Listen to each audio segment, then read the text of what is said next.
Olá, tudo bem? Hoje eu quero falar com você. Você sabia que pode fazer as suas contribuições de forma digital? Através do aplicativo ou site do seu banco, você pode transferir seus dízimos e ofertas para uma das contas da igreja. Os nossos dados bancários você encontra em nossas redes sociais, no verso dos envelopes de dízimos e ofertas e em nosso site ibshalom.org. Você também pode fazer sua contribuição utilizando seu cartão de crédito. É só baixar o aplicativo IB Shalom, disponível para Android e iOS, e clicar na aba Doações.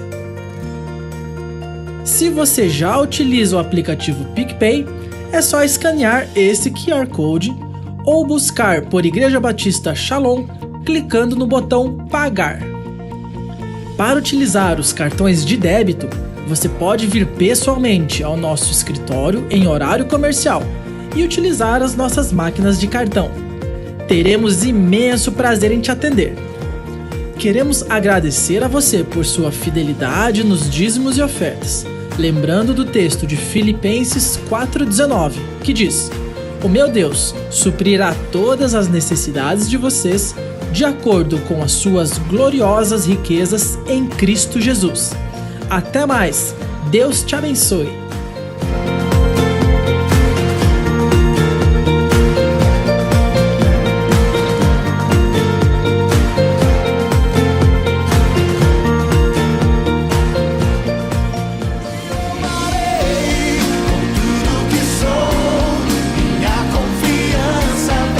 Olá, bem-vindo ao culto, que bom ter você conectado conosco mais uma vez. É uma alegria muito grande passar esse tempo com você.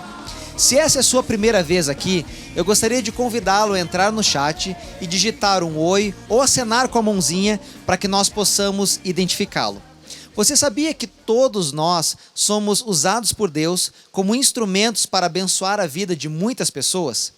E Deus faz isso de forma simples e até mesmo de uma forma talvez surpreendente. Eu quero nesse momento convidar você a ser esse instrumento que vai abençoar a vida de no mínimo uma pessoa, fazendo um gesto muito simples, compartilhando o link deste culto. Se você não sabe como fazer isso, não tem problema. Entre agora no chat e digite "Como compartilhar o culto", e alguém da equipe estará entrando em contato com você, passando as instruções necessárias. Que nesse tempo você possa estar com seu coração aberto a receber tudo aquilo que Deus preparou para você nessa noite. O Salmo 150, verso de número 6, diz o seguinte: "Tudo que tem vida, louve ao Senhor." Aleluia! Que nesse momento você possa aproveitar a intensidade da presença de Deus onde quer que você esteja. Eu quero orar com você e logo deixar que o Espírito Santo ministre ao seu coração nesse tempo de adoração. Senhor, muito obrigado por esse tempo. Nós estamos aqui reunidos como igreja para adorar e exaltar o seu nome em diversos lugares, mas com o mesmo coração, dispostos a estarmos conectados contigo. Amém. Vamos juntos louvar ao Senhor? Nós estamos reunidos em Teu nome, Jesus Cristo. Estamos nós aqui pra Te adorar. No Calvário nos amaste. No Calvário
aqui, mudando destinos.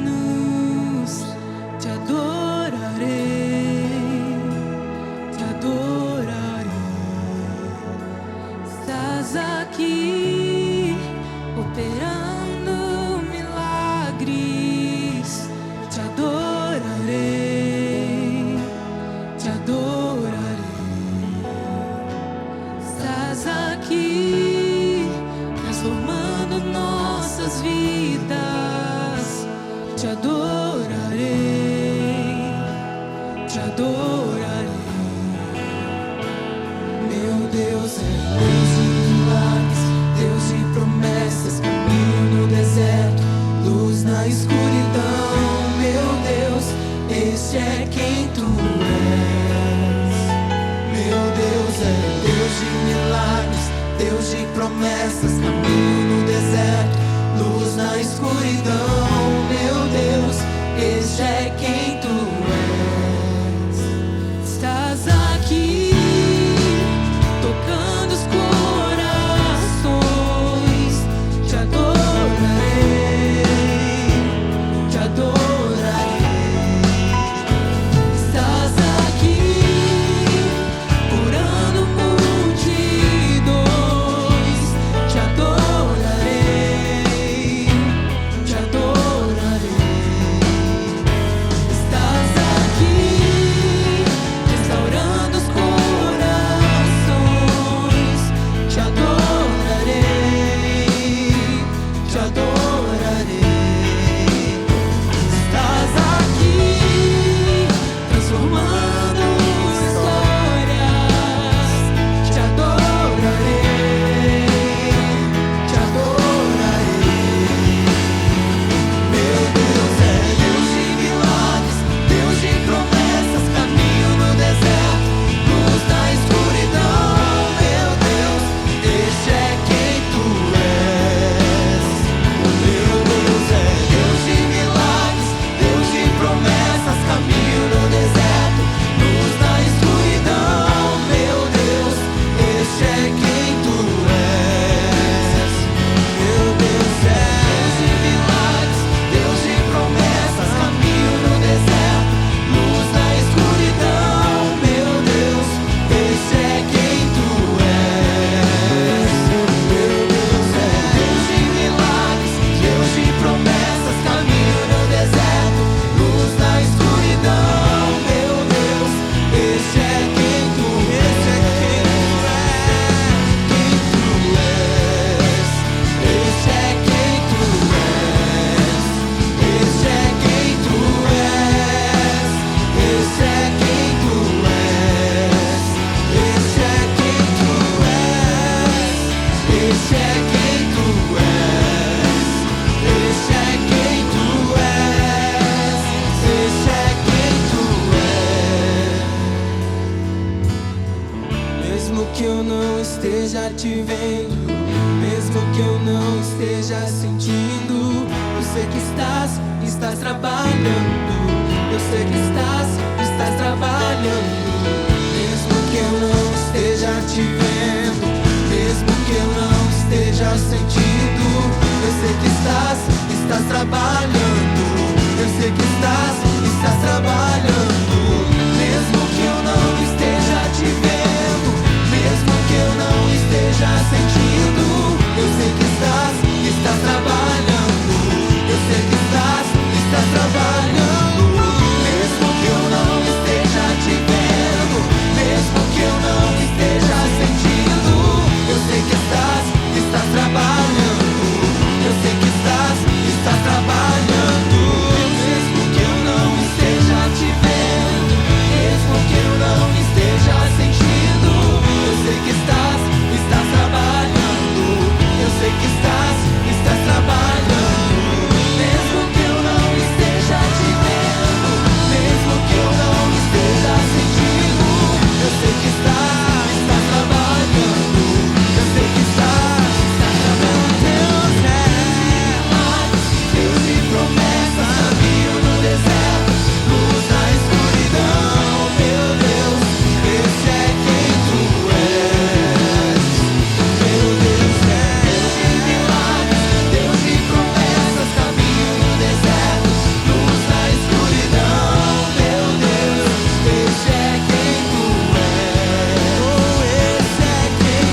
jamais.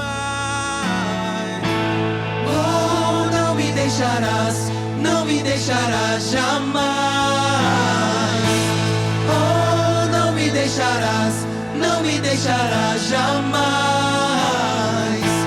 Oh, não me deixarás, não me deixarás jamais. Oh, não me deixarás, não me deixarás jamais. Oh, não me deixarás, não me deixarás jamais.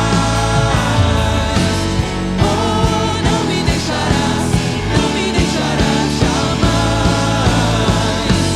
Oh, não me deixarás, não me deixarás jamais. Tu és bom,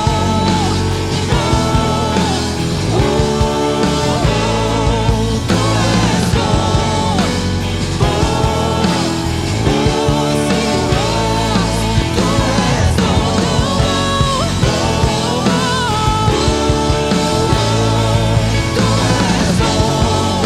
vamos cantar mais uma vez.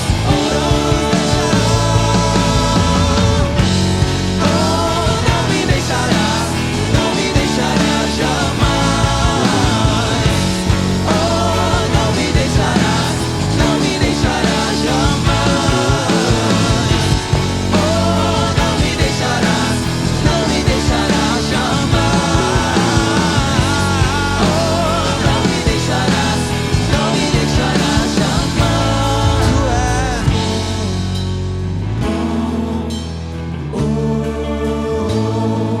Tu és bom,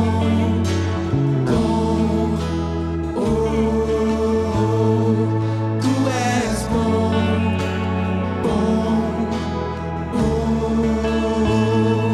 tu és bom. Senhor, nós queremos te agradecer porque tu és bom, pela tua bondade para com as nossas vidas. Nós te louvamos, Pai, e entregamos a nossa adoração e o nosso louvor diante de ti nesse momento. Amém, amém. Nesse momento, nós estaremos participando de um momento muito especial do nosso culto. O momento onde nós vamos consagrar ao Senhor os nossos dízimos e as nossas ofertas. Amém. Na palavra de Deus, em Marcos 12, 41, diz assim: Jesus sentou-se em frente do lugar onde eram colocadas as contribuições e observava a multidão colocando dinheiro nas caixas de ofertas. Muitos ricos lançavam ali grandes quantias. Então uma viúva pobre chegou-se e colocou 2 pequeninas moedas de cobre, de muito pouco valor. Chamando a si os seus discípulos, Jesus declarou: afirmo-lhes que esta viúva pobre colocou na caixa de ofertas mais do que todos os outros. Todos deram do que lhes sobrava, mas ela, da sua pobreza, deu tudo o que possuía para viver. Nessa passagem, nós podemos ver o coração daquela viúva.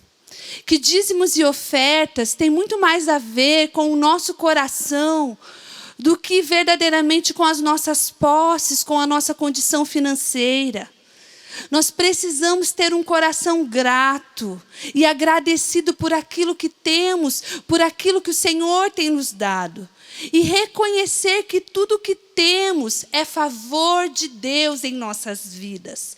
Quando temos esse coração grato, nós entenderemos que, independente da nossa condição financeira, nós precisamos dar ao Senhor aquilo que é dele.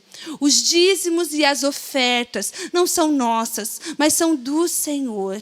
E o Senhor quer que nós tenhamos experiências nessa área. O Senhor quer se mostrar nessa área como um Pai zeloso e cuidadoso, porque Deus cuida de cada um de nós nos mínimos detalhes. Jesus olhou, tantas pessoas vinham e traziam várias coisas. Traziam dinheiro, grandes quantias, mas aquela viúva deu aquilo que ela tinha. E Jesus estava ali, estava olhando, porque o Senhor é um Senhor que vê. O Senhor conhece o nosso coração, como Ele viu o coração daquela viúva. Eu tive uma experiência maravilhosa com o Espírito Santo na semana passada. É um tempo na minha vida, na vida da minha família, que nós estamos economizando. Nós compramos uma casa que o Senhor nos deu, uma bênção maravilhosa, mas é um tempo que nós precisamos, né, economizar um pouco. Mas o Senhor colocou no meu coração que eu tinha que dar um anel para uma determinada pessoa. E aquilo queimava em meu coração. E eu falava, Deus, eu não tenho dinheiro para comprar um anel de ouro, que era o desejo do meu coração. Mas o Espírito Santo falou, vai, compre o anel, o melhor que você conseguir. Eu compartilhei com a minha mãe e falei, mãe, eu preciso dar um anel para uma pessoa. E ela falou, então eu vou pagar a metade para você. E eu fiquei muito feliz. Fui e comprei um anel, o melhor que eu consegui. O anel não era de ouro, era banhado a ouro 18, o anel que eu consegui comprar. E eu fui e dei para a pessoa, cumpri aquilo que Deus tinha me pedido. E no mesmo dia, queridos, uma pessoa bateu no portão da minha casa e falou assim, eu vim aqui te trazer esse anel de ouro, porque o ano que vem é os 15 anos da tua filha e eu quero que você use esse anel para fazer o anel para ela de 15 anos. E naquele momento, eu pude ver um milagre do Senhor na minha vida. Foi algo sobrenatural, por quê? Porque aquela pessoa podia ter me entregado aquele anel qualquer dia. Mas foi exatamente no dia que eu obedeci o Senhor que ela levou aquele anel. E o Espírito Santo falou, eu cuido nos mínimos detalhes. Por que nós temos que entregar os nossos dízimos e ofertas? Porque Deus precisa? Não. Mas porque Deus quer operar um milagre financeiro na nossa vida. E à medida que nós damos, que nós plantamos, eu vejo o reino de Deus, eu vejo a igreja como um campo muito fértil. O campo está preparado. O campo está à minha disposição e à sua disposição. Nós só precisamos tomar a iniciativa e plantar, independente do que você tenha, queridos. Porque às vezes nós limitamos a nossa condição. Nós falamos, só vamos ofertar se estamos ganhando bem, só vamos dar o dízimo daquilo que sobra. Mas para Deus operar um milagre financeiro, é nesses momentos, igual o momento da viúva, um momento que você não tem recurso, mas mesmo assim você tem o coração de fazer. Deus olha para o teu coração e opera um grande milagre financeiro na sua vida. Amém. Você que está assistindo nesse momento, se você já deu o seu dízimo, eu quero que você coloque a mão no seu coração, ou se ainda você vai dizimar. Mas se você está com o seu dízimo aí na sua casa, eu quero que você pegue ele, que nesse momento nós vamos consagrar ao Senhor os nossos dízimos e as ofertas. Vai estar passando na tela as informações das contas bancárias, se você desejar fazer uma transferência, mas também se você desejar vir na igreja durante a semana para consagrar o seu dízimo, os pastores estarão aqui e te abençoarão. Então você está livre nesse momento para fazer da melhor forma. Na palavra de Deus, em Filipenses 4:19, diz, o meu Deus suprirá todas as necessidades de vocês de acordo com as suas gloriosas riquezas em Cristo Jesus. Deus é um Deus que supre todas as nossas necessidades. Erga o seu dízimo, coloque a mão no seu coração. Estaremos consagrando agora os nossos dízimos ao Senhor. Pai, em nome de Jesus, nós queremos consagrar os nossos dízimos e as nossas ofertas. Consagramos também a nossa vida a Ti. Nos dá um coração generoso Abre os nossos olhos espirituais para nós entendermos o poder que há quando nós entregamos o dízimo e a oferta, quando nós plantamos nesse campo fértil, que é o campo que o Senhor tem nos dado. Pai, nós te louvamos e te agradecemos, porque o Senhor tem suprido e vai suprir todas as nossas necessidades em glória. Em nome de Jesus, amém. Queridos, agora vocês vão ficar com uma palavra muito abençoada através da vida do pastor Fábio. Olá, família Shalom, graça e paz a você, Shalom, a você que está conectado conosco, está juntinho nesse momento onde nós vamos refletir acerca da palavra de Deus. É sempre um grande privilégio nós podemos receber a palavra, compartilhar a palavra, esse evangelho que é transformador, que é curador, esse evangelho que muda o destino das nossas vidas. Eu tenho certeza que você está aí e Deus vai falar ao seu coração e o seu coração está aberto para receber mais uma porção da palavra de Deus nesse momento. Eu quero meditar com vocês acerca de um texto que está no Evangelho do João, capítulo 15, do versículo 1 ao 8. O tema dessa mensagem, antes de eu ler, o tema dessa mensagem é frutos da graça.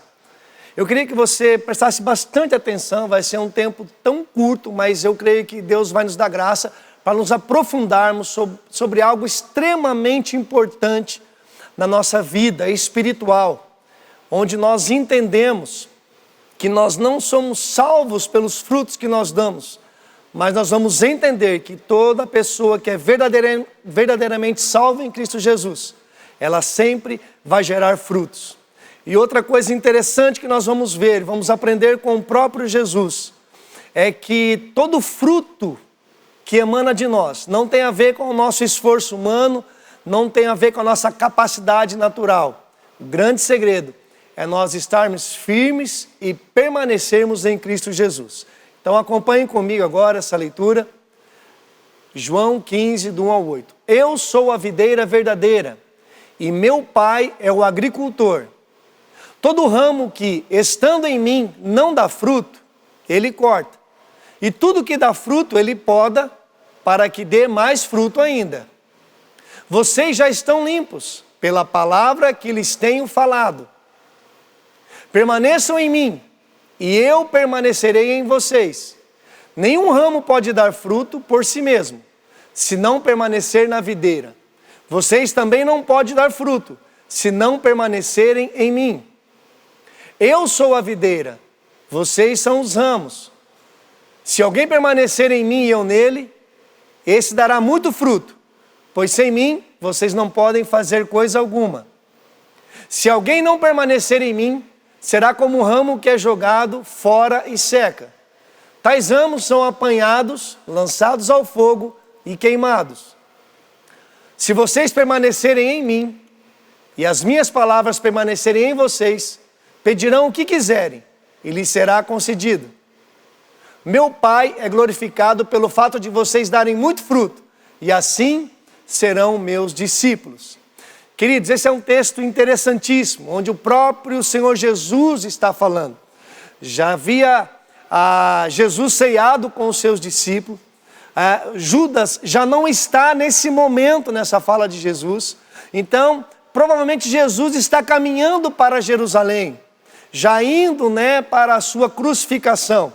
E é como se fosse um último discurso, uma última orientação que Jesus está dando aos seus discípulos naquele momento. E eu gostaria que você compreendesse realmente esse texto, porque ele ensina, ele dá um ensinamento extremamente precioso, um princípio extremamente importante para os discípulos e para nós como igreja do Senhor Jesus, nesse momento que nós vivemos. Queridos, esse texto é tão importante para que nós tenhamos uma vida espiritual saudável. Há muita confusão hoje em dia, há muitas pessoas enfermas dentro da igreja, há muitas pessoas sem direcionamento espiritual, há muitas pessoas que estão confusas internamente com sua vida espiritual, o que é servir a Jesus, como eu posso dar frutos para Jesus, no reino de Deus. Então esse texto é muito esclarecedor e eu quero que você me acompanhe agora na explicação desse texto, porque Jesus, ele usa 3 figuras ou 3 símbolos ali logo no começo. Ele fala em forma de parábola ou uma alegoria, se você preferir. Ele fala assim, olha, eu sou a videira, o meu pai é o agricultor e vocês são os ramos, vocês são os galhos. Ele começa a dizer, eu sou a videira. E é interessante, Jesus, quando ele vem se apresentando e firmando a sua identidade, firmando o seu propósito e firmando a sua capacidade de liberar algo sobre a sua igreja. Ele diz, em outras vezes ele diz, eu sou a luz do mundo, eu sou o pão da vida, eu sou a ressurreição e a vida, eu sou a porta das ovelhas. E agora ele diz, eu sou a videira. Então a primeira figura aqui é do próprio Jesus, que representa o próprio Jesus.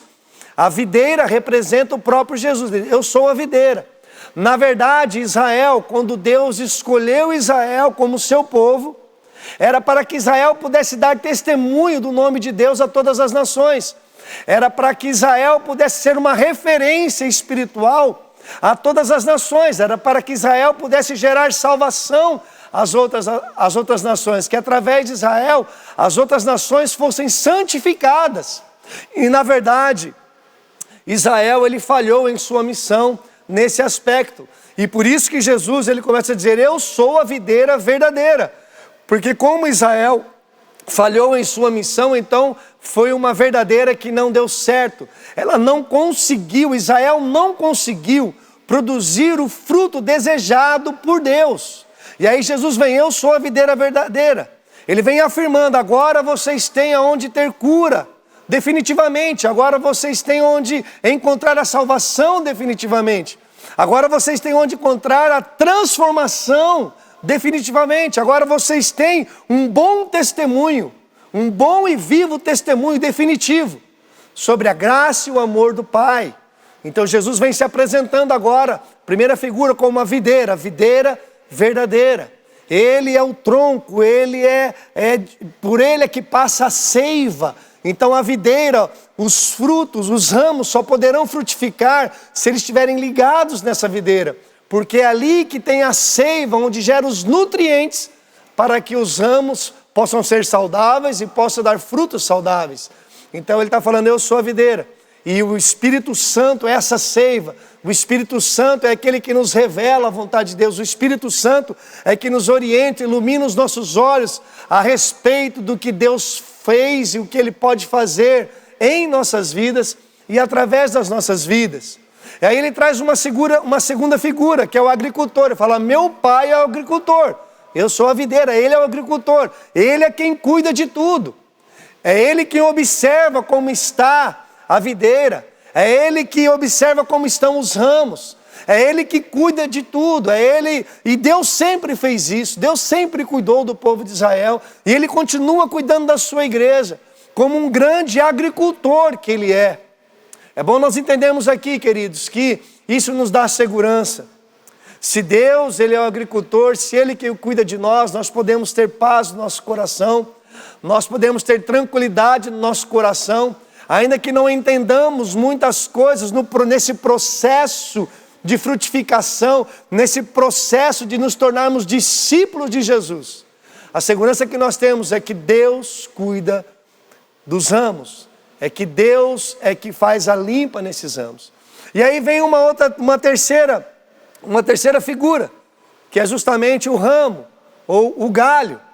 Fala, vocês são os ramos, vocês são apenas ramos. Eu gosto de pensar nisso, né, como nós, muitas vezes, na nossa caminhada, na nossa jornada de fé, em algum momento nós, às vezes, achamos que sabemos tantas coisas, às vezes achamos que temos que estar num lugar tão alto, tão em evidência, ou que de alguma forma nós somos o sabe-tudo. E eu gosto sempre de pensar nesse texto onde Jesus diz, vocês são apenas os ramos. Você não é o bambambam, você não é o líderzão, você não é o grandão. Você é apenas um ramo. E eu realmente gosto de pensar nisso. Nós somos apenas ramos ligados a uma videira. Nós somos simples, nós somos só a ponta onde o fruto vai nascer. Então essas são as figuras que Jesus começa ali a trabalhar. Jesus é videira, Deus Pai o agricultor e nós somos os ramos. E depois ele entra agora numa outra pegada. Jesus começa a falar assim, ó, tem alguns tipos de ramos. É interessante aqui, queridos, porque a videira é a mesma, mas eu quero falar sobre alguns tipos de ramos que existem na videira. E aqui nós vamos tentar aqui trazer, contextualizar, ele quer dizer, existem pessoas diferentes dentro da igreja, existem pessoas diferentes que têm comunhão com Deus. E ele começa a falar sobre o primeiro tipo de ramo. Ele fala sobre o ramo que não dá fruto. Ele começa falando de um ramo que não dá fruto. Um ramo que não cumpre o seu propósito. Se nós lembrarmos, em outro momento, Jesus ele passa com seus discípulos por uma figueira. E a Bíblia fala que ele não encontrou o fruto naquela figueira. Então ele amaldiçoou aquela figueira. E aquela figueira, posteriormente, ela morreu. Por quê, queridos? Porque se você não cumpre o seu propósito de vida, se você não consegue realizar aquilo para o qual você foi salvo e destinado por Deus, então você não tem razão de ficar, você não tem nem razão de existir, porque você não cumpre o propósito original de Deus na sua vida. Então, se um ramo não dá fruto, a palavra de Deus diz que Deus Pai, o agricultor, vem e ele arranca, ele lança fora esse ramo. E aqui eu gostaria de ajudar você a entender uma coisa, porque algumas pessoas, elas ligam esse texto à salvação, e dizendo que se uma pessoa não dá fruto, ela perde a sua salvação. Queridos, a palavra de Deus diz que nós fomos salvos unicamente pela graça de Deus, não é por obras para que ninguém se glorie. É assim que nós aprendemos pela palavra de Deus. Então eu realmente não creio que esse texto está falando de salvação, ele está falando de coisas da terra, de uma ação de Deus na terra sobre pessoas. E então, o que seria esse ramo que não dá fruto? Porque diz que está ligado à videira. Queridos, eu acredito realmente, por alguns textos na palavra de Deus, que são pessoas que estão no meio, que às vezes são simpatizantes do Evangelho, pessoas que chegam a ser até admiradores de Jesus. Nós estamos num período, querido, que nós vemos muitas simpatizantes do Evangelho, simpatizantes, admiradores de Jesus. Se nós darmos uma olhada nos famosos, nos ícones que estão aí na mídia, de vez em quando você vê um todo, né, uma euforia, fazem matéria de uma pessoa, porque agora ela está na fé. E dali a alguns dias, alguns meses, infelizmente, você começa a perceber que não era nada daquilo, era só um momento. Então, eu entendo que essas pessoas que são cortadas, elas não são cortadas porque perderam a salvação. Elas são cortadas, na verdade, porque elas nunca foram salvos verdadeiramente em Cristo Jesus. Elas mantiveram uma fé superficial. E Jesus não está procurando, a Bíblia não diz que Jesus procura admiradores, ou coisa assim, ou simpatizantes. A palavra de Deus diz que Deus procura adoradores, pessoas que reconhecem Jesus como seu Senhor e Salvador, e o adorem em espírito e em verdade. E quando Jesus fala sobre esse ramo que foi podado, queridos, vamos prestar bem atenção. Judas acabara de trair Jesus. Judas já não estava aqui nessa reunião. E eu, no meu entendimento, os discípulos entenderiam essa palavra, porque saberiam que Judas foi um desses ramos cortados. Ele esteve com Jesus, ele caminhou com Jesus, mas ele nunca foi um com Jesus. E no final, depois de aproximadamente 3 anos, foi revelado o coração de Judas. Ele nunca foi um com Jesus. Tem um texto também, em 1 João, no capítulo 2, no versículo 19, que eu gostaria de ler com vocês. Olha o que João escreve.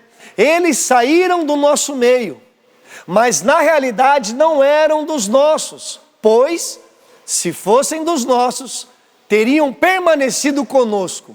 O fato de terem saído mostra que nenhum deles era dos nossos. Queridos, olha o que João fala, alguém saiu da comunidade, alguém saiu do meio, que estava caminhando com pessoas que professavam sua fé em Jesus.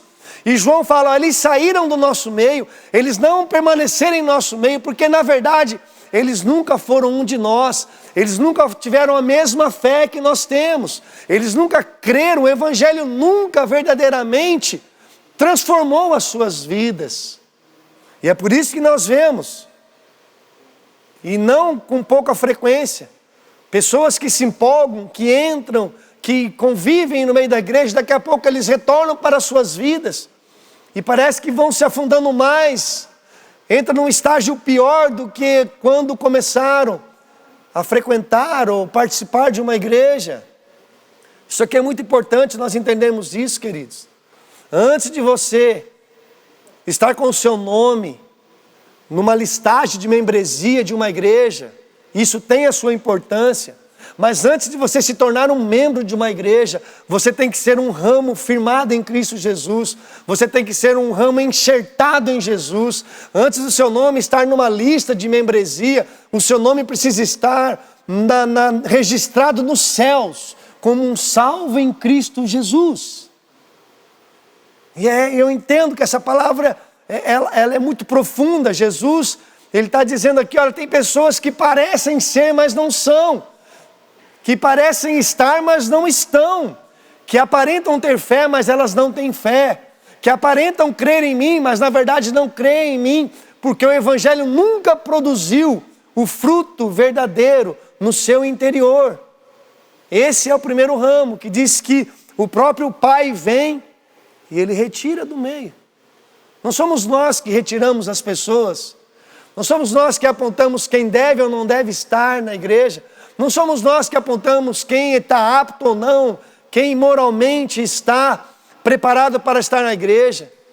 Eu fico tranquilo com o meu coração com relação a essas coisas, porque aqueles que são de Jesus, eles permanecem em Jesus. Aqueles que não são de Jesus, uma hora ou outra o seu coração será revelado e ele se distanciará de Jesus. Esse é o primeiro ramo, é o ramo que não dá fruto. E aí tem um segundo ramo, que ele fala, aí tem aquele, fala, eu tenho ramos que serão cortados, e tem uns que dão frutos. Eles começam a dar frutos. E aí eu entendo, queridos, que desde que quando eu e você, nós ouvimos o Evangelho, e o Espírito Santo começou a falar ao meu e ao seu coração, e naquele momento você percebeu que a sua mente, a sua maneira de pensar ficou diferente. Naquele momento você percebeu algo realmente, tendo uma experiência real com o Espírito Santo, onde você gostava de fazer algumas coisas e você não precisou ninguém dizer para você não fazer. Você percebeu que o Espírito Santo começou a te orientar, e coisas que você tinha prazer, agora você já não tem prazer. Ali já começa a nascer frutos. Ali você já está gerando os frutos, onde a palavra diz que é fruto de arrependimento, fruto de alguém que está sendo transformado pelo Evangelho, frutos de alguém que estava caminhando em direção às trevas e agora iniciou uma caminhada na luz, em Cristo Jesus. Ali são os primeiros frutos, são frutos interiores. Se nós olharmos lá para a carta de Paulo aos Gálatas, no capítulo 5, versículo 22, nós vamos ver ali, fala sobre os frutos do Espírito, fala ali, o fruto do Espírito é amor, é paz, é alegria, é bondade, é longanimidade, é domínio próprio. Ali começa a dizer, olha, quando o Evangelho, quando você tiver uma experiência com Deus, quando a sua mente começar a ser transformada, o seu interior começar a ser curado, então o Espírito Santo vai gerar frutos no seu interior. E aí ele começa a trabalhar no nosso temperamento, começa a trabalhar no nosso caráter. Então ali você percebe que tem ramos que são cortados e tem ramos que começam a produzir frutos. Esse é o início da sua caminhada com Jesus.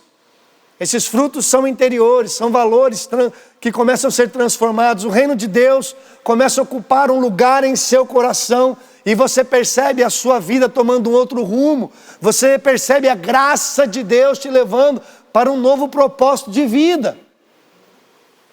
E aí então ele fala de um ramo que não dá fruto. Ele fala de um ramo que dá fruto. E depois ele fala assim, olha, se você começar a dar fruto,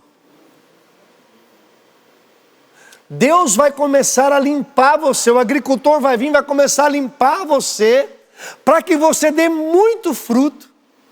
Já é diferente, é um estágio diferente. Você vai dar frutos, mas dentro do processo do discipulado, você vai começar a dar muitos frutos. Mas para dar muitos frutos, fala assim, que aí o agricultor vem, e ele começa a podar os galhos. Ele começa a limpar os galhos. E aí é onde nós muitas vezes não entendemos. É onde nós muitas vezes não conseguimos compreender por que acontece algumas coisas com a nossa vida. Por que acontece algumas coisas em nosso ministério. Por que acontece algumas coisas na nossa família. Situações que nós nunca imaginávamos que iríamos passar. Então agora nós começamos a passar depois de um tempo andando com Jesus. Quantos de nós já não encontramos pessoas onde você pergunta, tudo bem? Olha, está muito difícil. Estou passando por lutas complicadíssimas. Estou passando por um momento de prova muito complicado. Queridos, nós precisamos entender e ter segurança que o agricultor sabe exatamente o que está fazendo. Deus conhece o meu coração e o seu coração. Para dar muitos frutos existe um processo, queridos, na nossa vida. Para que nós venhamos a dar muitos frutos, Deus começa a limpar a minha vida e a sua vida. E olha, vamos pegar alguns exemplos do próprio convívio de Jesus com os seus discípulos. Os discípulos algum tempo caminhando com Jesus, os discípulos algum tempo já experimentando ali milagres, sendo usado para também expulsar demônios, tendo experiências sobrenaturais. Mas até no final do convívio com Jesus, nós percebemos que Jesus estava limpando os seus discípulos. Pedro, por exemplo, ele vem de repente, quando num determinado momento, ele corta a orelha de um soldado. Ele se antecipa, ele é impulsivo. Ele acha que está fazendo uma coisa boa, ele acha que estava ajudando Jesus. Ele acha que estava agindo de forma correta. E Jesus o repreende, e Jesus vai lá e coloca novamente no lugar a orelha daquele soldado. Mas a lição aqui é a seguinte, Pedro estava sendo limpo. Jesus estava ensinando Pedro que existe um tempo correto de agir e um tempo de que você não deve agir. Não é você que faz do teu jeito, não é você que sabe exatamente como agir ou não no ministério. Você tem que esperar, porque quando o Espírito Santo perceber que você está pronto, então ele vai te conduzir a fazer as coisas. Então Pedro ali, ele está sendo limpo. Teve um outro momento que Pedro também, Jesus chama para ele andar nas águas, ele aceita o desafio de andar nas águas, mas de repente ele afunda. E Jesus então, depois que Pedro pede socorro, Jesus estende a sua mão a Pedro e levanta Pedro. E ali Pedro está sendo limpo, Pedro está sendo novamente, Jesus está preparando Pedro, desenvolvendo a fé de Pedro, ele não estava pronto. Quantas vezes nós pensamos que estamos prontos para fazer tantas coisas, estamos prontos para assumir ministérios, estamos prontos para assumir liderança de igreja, estamos prontos para tantas coisas. Queridos, dentro desse processo, Deus não tem pressa conosco. O que eu gosto dessa fala de Jesus, dessa instrução de Jesus, dessa revelação de Jesus, é que não há pressa no processo, porque se ele é uma árvore, os ramos eles nascem naturalmente e os frutos também serão dados naturalmente. Às vezes eu escuto pessoas dizendo, Deus tem pressa com a sua vida, Deus tem pressa com a sua vida.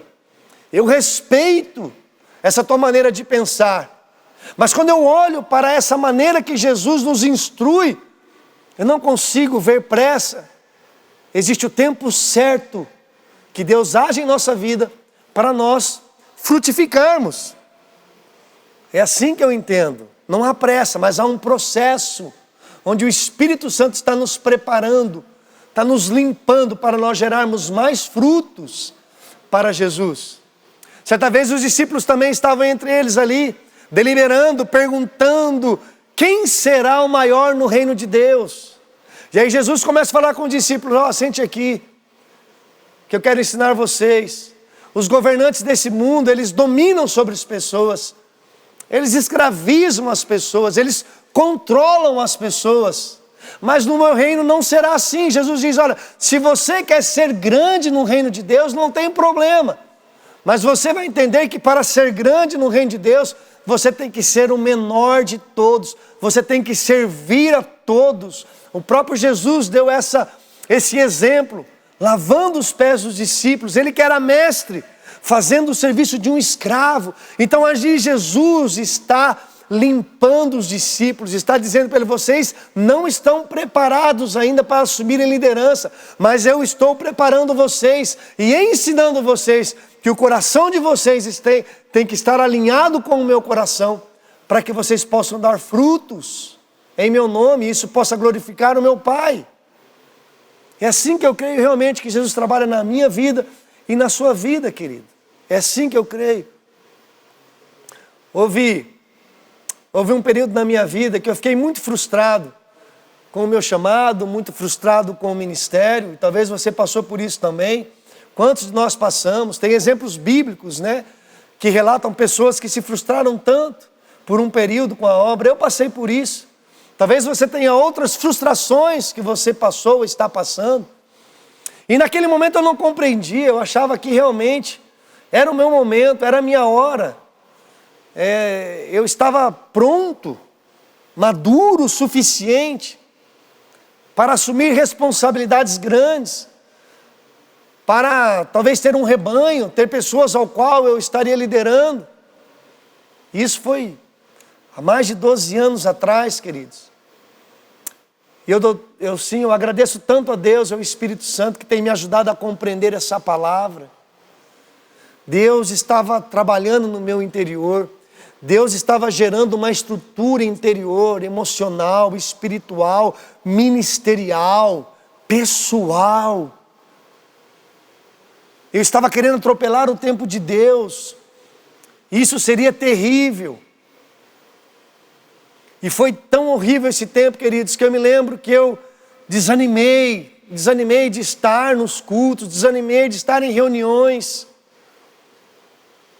Eu coloquei no meu coração: eu vou procurar um curso para fazer, vou procurar qualquer curso, mas eu quero gastar o meu tempo agora estudando qualquer coisa que não seja relacionada ao reino de Deus. E naquele período eu fui fazer um curso de técnico em equipamentos hospitalares. Tipo assim, vou lidar com máquinas, que é bem melhor. Foi um período bem difícil. Foi tão difícil, queridos, que eu lembro que um domingo eu não quis vir para o culto, outro domingo não queria vir para o culto. E lá pelo terceiro domingo, estava em casa e estava chegando a hora de participar da reunião da igreja. E a minha esposa Elisângela falou: olha, você não vai se arrumar para ir para o culto? Eu falei: não. E ela falou: olha, ela olhou bem sério para mim e disse: se você quiser viver como alguém que não tem propósito no reino de Deus, você viva. Eu estou me arrumando e eu estou indo para a reunião da igreja. E aí os meus olhos se abriram aquele dia. É bom nós ouvirmos as nossas esposas. É bom você, esposa, às vezes com o teu marido aí, ou vice-versa, está meio frio, de repente nós temos que levar um choque e dizer: você tem que voltar para o propósito de Deus na sua vida. Você não nasceu para ser um ramo cortado, você nasceu para frutificar. E graças a Deus, queridos, num processo de restauração do meu chamado, do ministério, eu posso estar aqui hoje simplesmente como um ramo, só um galho pequenininho, que só pode dar frutos por causa da graça de Deus, que só posso gerar frutos por causa da graça de Deus. Eu quero deixar essa palavra com você nesse momento. Oro para que o Espírito Santo ajude você a entender essa palavra. Existe um tempo onde nós conhecemos a Cristo. Existe um tempo onde Deus vai nos limpando. e vai limpando, e vai limpando. E se nós obedecermos esse período, nós não apenas daremos frutos, nós daremos muitos frutos. E esses frutos vão permanecer, querido. Essa palavra é extremamente importante. Nos primeiros 10 versículos desse texto, a palavra permanecer, ela é repetida aproximadamente 11 vezes. Então eu creio que Jesus queria deixar um recado muito importante para nós. Que mais importante do que fazermos coisas, é nós permanecermos em Jesus. Não é nós darmos resultados, é nós permanecermos em Cristo. Permanecer em Cristo. Permanecer com a nossa fé fundamentada no Evangelho, simples, puro e profundo. Permanecermos com a nossa fé fundamentada em Cristo Jesus, na simplicidade do seu reino, na pureza do seu reino, na dinâmica do seu reino, no exercício de dons do seu reino. Permanecermos, querido. Quantas pessoas que se tornaram um galho infrutífero e foram cortadas porque não permaneceram em Jesus. Queridos, o grande segredo é nós permanecermos em Jesus. Se você estiver conectado em Jesus, você sempre será frutífero. Agora, se você se desconectar de Jesus, você pode até continuar fazendo algumas coisas. Você pode até continuar tendo uma linguagem de cristão, de crente. Você pode até ter uma performance em alguns trabalhos ministeriais. Mas eu digo, com o tempo, você será lançado fora. Porque o que dá vida ao ramo é a videira, e a videira é Jesus. E nós precisamos estar conectados em Jesus em todo o tempo. Queridos, e o Espírito Santo, aquele mesmo Espírito que nos chamou para esse reino, Ele é capaz de nos dar graça suficiente para permanecermos em Cristo Jesus.